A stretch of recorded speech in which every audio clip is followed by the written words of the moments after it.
Alhamdulillah hari ini saya bersama seorang mu'alaf yang bernama Eli Sumawati. Beliau bermu'alaf sekitar 7 tahun yang lalu. Dan bagaimanakah kisah perjalanan hijrahnya? Yuk sama-sama kita sapa. Assalamualaikum Waalaikumsalam warahmatullahi wabarakatuh. Apa kabar Alhamdulillah. Alhamdulillah.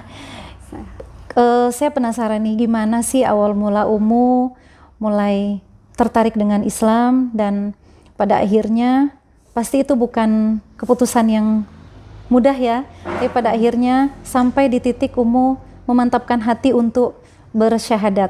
Itu gimana? Tapi sebelumnya silakan perkenalkan diri dulu. Iya. Nama saya Eli Sumawati, saya berasal dari Purwokerto. Saya anak kedua dari 6 bersaudara. Memang saya berasal dari keluarga yang latar belakang Islam. Tapi jujur, dalam keislaman itu kami tidak mengenal Islam dan tidak tahu Islam itu apa. Dan saya sekolah dulu di SD Negeri 6 Purwokerto Wetan. Lalu saya sekolah SMP dan SMA di sekolah Katolik itu juga atas permintaan orang tua. Terus nah sejak saat itu saya kegiatan-kegiatan itu mulai dengan agama Nasrani. Karena doa dan segala macam itu mengikuti peraturan agama tersebut. Jadi SMP Katolik, SMP Katolik, lanjut SMA Katolik 6 tahun. Dan saya jujur saja, selama saya jadi orang Islam itu saya nggak pernah menjalankan syariat Islam, nggak ngerti sholat yang wajib itu gimana, terus puasa untuk apa, terus kita sholat itu tujuannya bagaimana, untuk apa, kita belum ngerti. Dan sama sekali nggak ngerti Islam tuh harus bagaimana. Jadi seperti bukan Islam ya, hanya nama aja. Hanya gitu. nama saja. Dan saya sendiri tidak tertarik dengan Islam saat itu. Apalagi kalau orang puasa Ramadan pada mereka senang gitu ya, saya nggak suka. Kok untuk apa kita nahan lapar, haus gitu ya. Terus buat apa? Susah-susah gitu kan. Jadi dengan latar belakang itu saya meyakini dan saya percaya diri bahwa saya memutuskan menjalani dengan tekun agama Kristen itu. Dan saya mulai sedikit-sedikit ke gereja, ngikutin. Kebetulan juga saya ketemu jodoh juga orang Kristen. Terus kita nikah ke gereja, ya nikah gereja juga gitu. Akhirnya saya betul-betul memutuskan seorang Nasrani pada saat itu. Karena betul-betul di dalam hati saya, jiwa saya nggak menyukai, saya nggak suka, dan saya jauh tidak mengenal tentang Islam, apalagi Allah. Walaupun latar belakang orang tua Islam, itu seperti itu. Jadi saya memutuskan sendiri untuk beragama Kristen, dan pada saat itu memang keluarga nggak ada masalah. Mendukung. Iya, mendukung, dan pokoknya nggak ada masalah, biasa aja. Karena mereka pikir ya memang agama semua sama, seperti itu. Iya. Nah, sejak saat itu saya mendalami agama Katolik. Saya sukanya pakai pakaian yang mengumbar aurat, jujur saja. Saya suka yang seksi, yang modi, berpenampilan yang pokoknya jauh sekali dari Islam. Dan pada saat itu saya menjalankannya nggak ada beban, betul-betul menikmati gitu.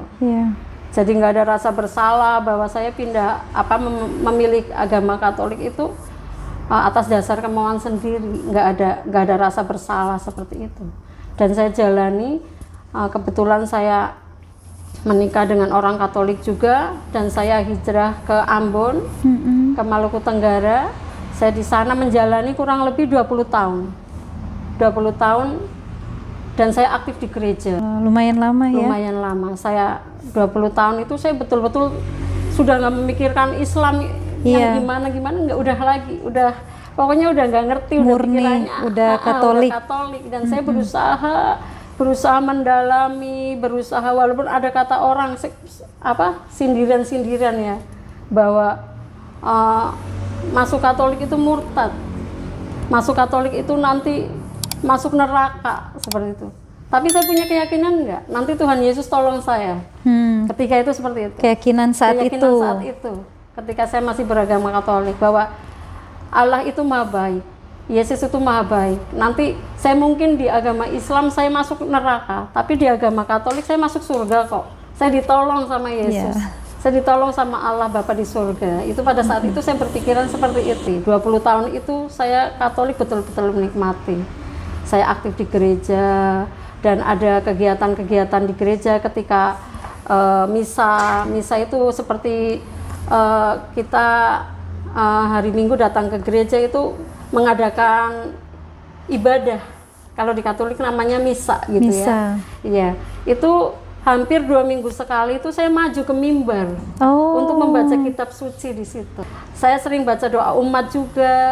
Saya akrab dengan para pastor, suster, biaran, biarawati. Kebetulan bapak mertua saya yang dulu kan ketua Dewan Gereja Maluku Tenggara di Ambon, di Tual Maluku Tenggara itu. Jadi rumah juga dekat dengan gereja.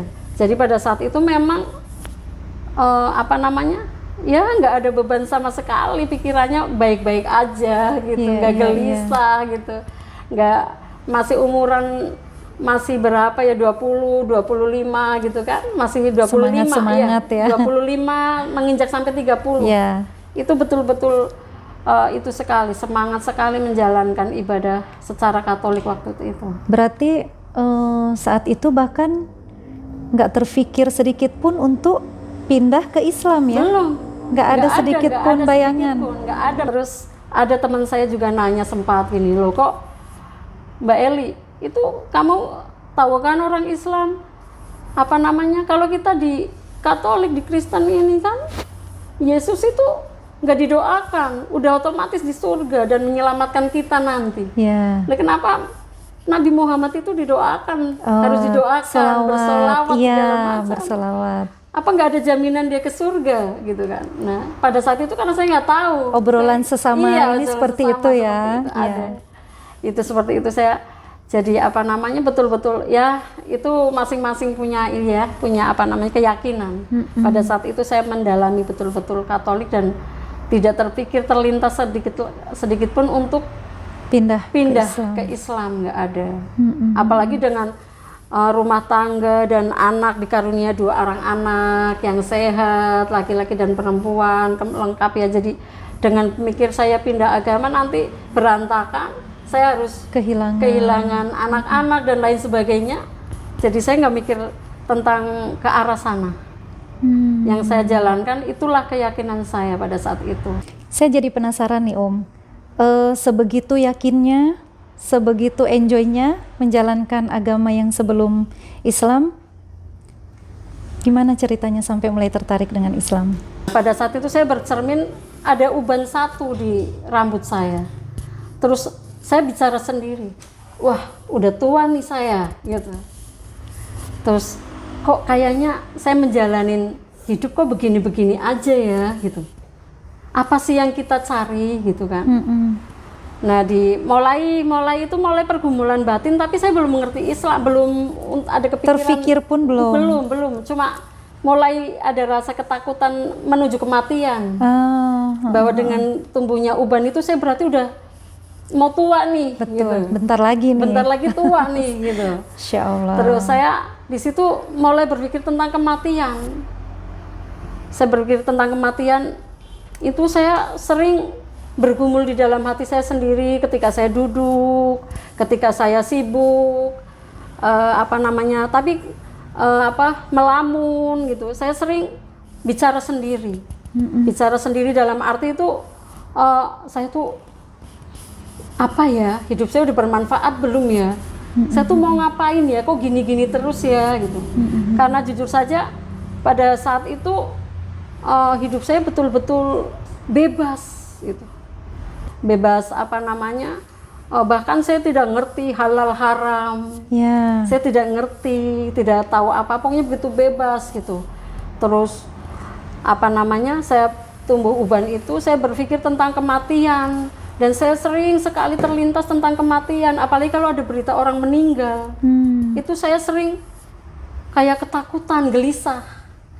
Di situ gelisah, saya kayak ya Allah. Tapi pada saat itu saya belum menyebut nama Allah, tapi ya Tuhan, saya kelak meninggal dengan kondisi yang bagaimana, seperti apa gitu. Itu sering sekali saya berpikir tentang kematian. Dan ketika itu tahun 99, saya dikejutkan dengan berita bahwa bapak saya meninggal dunia. Yang mana memang saya udah mulai gelisah tentang kematian gitu kan. Tentang kematian saya udah mulai gelisah. Terus saya mendengar berita bahwa bapak saya meninggal. Dan saya terngiang guru SD negeri saat itu mengatakan tentang bahwa doa yang beda agama itu tidak akan sampai gitu. Saya pendam berpuluh tahun lamanya di dalam hati saya. Saya sering menangis, saya sering ya Allah, pada saat itu saya sering menangis, saya sering bingung, saya mendoakan cara apa gitu. Bagaimana caranya ya? Sementara saya mendoakan secara Katolik, menurut Katolik nggak ada masalah. Tapi secara Islam menjadi masalah karena tidak sampai. Betul. Itu yang menjadi pergumulan batin saya yang pertama ketika berita meninggalnya almarhum bapak saya, hati saya itu mulai guncang. Nah, pernah saya dengar juga sempat benci dengar azan ya. Iya. Pada akhirnya ketika dengar azan nangis. Itu pernah. Saya pernah menganggap itu bahwa azan itu mengganggu apa ya? Tidak semua orang kan memeluk agama Islam gitu ya. Tidak semua orang menyukai Islam gitu. Jadi kalau dengar azan, dengar suara orang ngaji, orang ceramah, nggak nyaman. Iya, nggak nyaman, rasanya kayak seperti apa ya, rasanya pokoknya nggak suka aja gitu ya. Terus nggak suka apa lihat orang yang berkerudung gitu. Walaupun pernah saya mencoba loh. Saya pernah mencoba ketika mau memutuskan bahwa saya betul-betul memutuskan Katolik, itu saya pernah mencoba berkerudung juga. Tapi hanya nggak bisa lama. Iya, percobaan itu nggak lama. Terus saya memutuskan untuk menjadi Katolik itu. Nah, seperti itu. Jadi pada saat itu dengan peristiwa kematian almarhum bapak saya, terus saya jadi kembali memikirkan Islam. Terus karena apa? Karena saya ingin mendoakan almarhum bapak saya gitu. Saya ingin sekali. Ditambah lagi, tak lama kemudian kakak saya meninggal. Nah, dari situ saya mulai memikirkan Islam. Mulai memikirkan Islam, mulai bagaimana caranya mengingat kembali bahwa orang Islam tuh harus sholat, harus ngaji. Nah, di situ baru saya nangis dengar suara azan. Saya mulai nangis,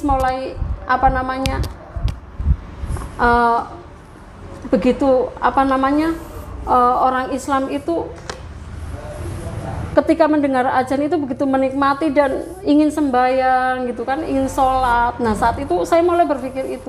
Terus akhirnya saya memutuskan untuk kembali ke Purwokerto, ke Jawa. Saya memutuskan untuk kembali ke Purwokerto itu tahun 2012. Anak saya Veronica masih baru masuk SMP kelas 1. Baru lulus SD, baru masuk belum berapa bulan, baru daftar. Saya memutuskan tahun 2012 itu meninggalkan Maluku Tenggara itu. Dan disitulah ujian terbesar saya. Saya harus memilih apakah suami dan anak-anak serta harta saya, atau saya memilih agama Islam. Iya, akhirnya saya memutuskan saya untuk pulang ke orang tua tanpa membawa apa-apa. Karena di dalam hati saya sudah yakin bahwa saya sudah mulai tertarik dan jatuh cinta kepada agama Islam, yang mana saya ingin mendalaminya dan ingin cari jalan bagaimana saya bisa untuk mendapatkan hidayah atau apalah itu yang membuat saya tuh kembali ke Islam, istilahnya seperti itu. Dan saya mulai terngiang-ngiang, pernah saya mendengar suara takbir pas hari raya, saya menangis karena untuk ke situ tuh saya belum bisa. Padahal saya sudah pulang ke Purwokerto, sudah ke orang tua, tapi saya nggak bisa untuk syahadat gitu kan. Akhirnya saya memutuskan hijrah ke Bekasi. 3 bulan saya tinggal sama kakak ipar saya dan saya memutuskan hidup sendiri dengan anak-anak. Saya ngontrak di Bekasi di sebuah tempat yang sederhana sekali. Saya sengaja membawa anak-anak ke situ. Di situ tahun 2013. Nah, 2012-nya saya masih ke gereja nih. Tapi 2013-nya udah saya sama sekali nggak pernah ke gereja lagi. Hanya anak-anak saya. Anak-anak saya itu suka ngajak, Bunda kita ke gereja. Ya, anak-anak kalian ke gereja aja, Bunda di rumah aja gitu. Karena untuk menceritakan itu Veronica masih SMP pada saat itu. Nah, udah gitu masih kebawa dengan agama yang lama, agama sama tantenya, apanya semua udah diwanti-wanti kan. Untuk apa tetap kekeh gitu kan, teguh pendirian seperti itu. Nah, setelah itu tahun 2013 saya sama sekali nggak ke gereja, hanya anak-anak saya saja. Dan di situ saya mulai memberanikan diri curhat ke Veronica. Di suatu malam itu sekitar jam 10 malam, adiknya udah tidur, saya mengungkapkan bahwa saya ingin masuk Islam dan meninggal dalam keadaan Islam. Itu saat itu memang Vero tuh terkejut dan marah mukanya. Kok Bunda kayak gitu sih? Bunda nggak sayang ya sama kakak ya gitu. Terus saya peluk dia dan saya katakan bahwa Bunda sudah rindu, sudah lama sekali Bunda pendam dan nggak ada yang tahu. Itu saya mulai menghadirkan Allah dalam hati saya. Saya sering menangis, ya Allah, sampai kapan saya seperti ini ya Allah. Saya sering menangis. Saya ingin masuk Islam ya Allah, tolong tunjukkan jalan kepada saya ya Allah. Itu betul-betul terjadi. Tapi ketika pergumulan itu, anak-anak nggak ada di rumah, mereka sekolah, dan mereka itu karena udah agak jauh sama saya, ketika pulang sekolah mereka sering main ke rumah tetangga, ke kontrakan teman sekolah, seperti itu. Di situ banyak sekali peristiwa terjadi. Saya sering nangis, saya menghadirkan Allah. Saya duduk di depan sendiri, saya melihat langit. Saya pun bicara sendiri, ya Allah, tolong saya ya Allah. Saya hanya ingin jadi orang baik ya Allah. Saya ingin bertobat ya Allah. Itu saya katakan itu. Saya minta sama Allah. Itu saya panggil Allah terus menerus. Ya Allah, ya Allah. Itu saya hadirkan Allah dalam hati saya. Setelah itu saya masuk ke rumah dan saya nonton televisi sendiri saat itu. Itu saya melihat banyak sekali itu orang naik haji ya di Mekah, di depan Ka'bah. Itu berkeliling seperti semut, banyak sekali. Padahal saya duduk seperti ini, tapi tiba-tiba saya refleks. Saya megang televisi itu. Saya bilang, ya Allah, banyak sekali orang di muka bumi ini ya Allah. Berbondong-bondong mencari ridho-Mu ya Allah. Kenapa nggak ada saya di antara mereka ya Allah? Saya nangis. Setelah itu saya lemas, saya terguling di lantai, nggak ada yang tahu. Jatuh. Hanya Allah. Saya seperti lemas dan jatuh gitu menjatuhkan aja. diri ke lantai saja dan saya menangis. Saya panggil Allah, ya Allah, ya Allah, gitu terus. Saya memanggil Allah. Benar-benar saat itu tuh kerinduan akan Allah itu udah luar biasa ya. Luar biasa, dan saya menghadirkan Allah setiap hari. Itu kurang lebih 1 tahun lamanya. Itu saya manggil itu 2013 itu kosong. Saya nggak Katolik, belum Islam. Belum Muslim, iya. Tapi saya udah menghadirkan Allah di situ. Udah memanggil. Sudah merasakan Allah justru ya. Merasakan bahwa Allah begitu dekat, tapi saya belum nyampe ke situ gitu. Setelah itu pulang, keesokan harinya beberapa hari kemudian lagi saya nonton televisi lagi, ada pengajian Mama Dede sama ibu-ibu di situ. Saya kembali sama nangis lagi yang nangis sama. lagi. Saya nangis lagi yang sama, ya Allah. Begitu banyak wanita soleha datang ke situ, ya Allah. Kenapa nggak ada saya di antara mereka, ya Allah. Jadi saya selalu membayangkan, saya pingin ada di sana. Iya. Saya pingin ada di tempat-tempat orang-orang soleh dan soleha. Berkumpul ya. Berkumpul di sana. Itu betul-betul, ya Allah. Saya hadirkan Allah terus menerus. Saya memanggilnya terus, walaupun saya sadar saat itu saya belum Islam. Iya. Tapi saya memanggilnya. Di situ saya merasakan bahwa Allah begitu dekat. Saya belum nyampe. Dari situ mulai masuk bulan Ramadan, memasuki 2014. Saya masih di sana. Jadi kurang lebih setahun lebih lah ya, karena di 2013 sampai pertengahan Ramadan 2014 itu saya masih di sana, tapi saya belum bisa masuk Islam juga. Entah kenapa, saya ketakutan itu begitu luar biasa. Nanti saya tiba-tiba masuk Islam, ayahnya ini datang gimana, nanti keluarga tahu gimana. Ada ketakutan-ketakutan yang menghalangi niat itu ya. Menghalangi itu. Akhirnya tahun 2014 itu pas Ramadan itu mungkin kerinduan saya udah terlalu luar biasa, menggebu-gebu. Saya mengutarakan ke tetangga rumah yang asli Bekasi situ.